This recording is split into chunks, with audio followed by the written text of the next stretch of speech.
বলো তো গুড মানে কি? গুড মানে জানেন না? গুড মানে ভালো। না, আমি জানি না গুড মানে ভালো, ঠিক আছে।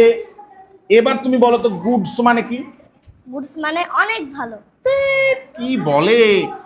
গুডস মানে হচ্ছে মালপত্র, জিনিসপত্র, সামান সামান, ব্যাগপত্র ইত্যাদি ইত্যাদি। আচ্ছা বলো তো উড মানে কি? উড মানে কাঠ। তাহলে উডস মানে কি?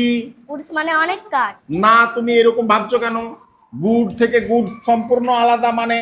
তাহলে উড থেকে উড সম্পূর্ণ মানেটাই পাল্টে যাবে।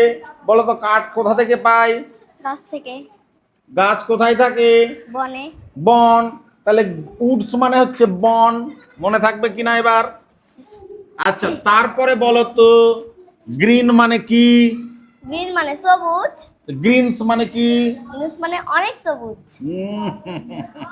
গ্রিনস মানে হচ্ছে শাক সবজি। আর্ম মানে কি বলো তো? আর্ম মানে বাহু। Wow.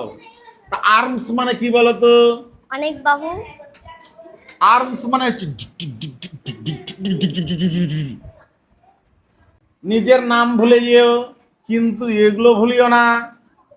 Is the matter clear? Sir.